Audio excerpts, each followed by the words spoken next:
I would prefer that we think about, instead of a funnel, a wheel. And this idea of a wheel, right? And it's a continuous cycle. And the work as a marketer never stops. If you don't maintain that consistent relationship with your customer, you don't get that reoccurring revenue, which really is the way your business will stay in business. The wheel model is being used because it's a continuous cycle. It's a continuous relationship and cycle with the customer. What the wheel does is it allows the customer to explore products, to evaluate what they're looking at, right? To go out there and talk to others. What do you like? What does he like, she like?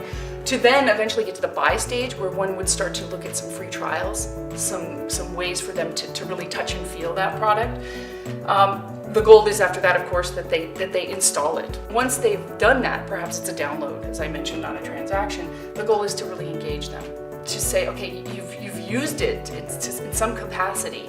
How do we make sure that you like it? How do we talk to you? How do we engage? How do we really modify and work with you? Then get to the point of optimization, which is to get them to use more of it, right? To want to have more. And lastly, the expansion, which is absolutely key, where they really become an advocate for you.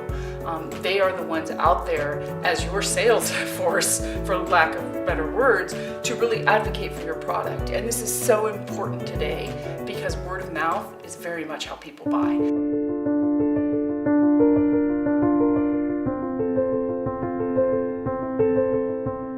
At the center of all this, of course, is your customer.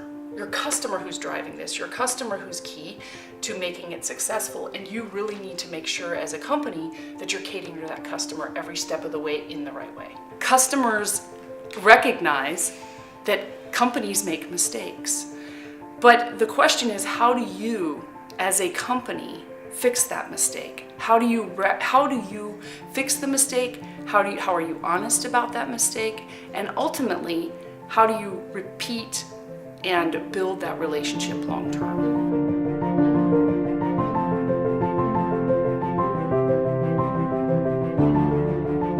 Crazy as it is, we like to talk about it like a marriage, right?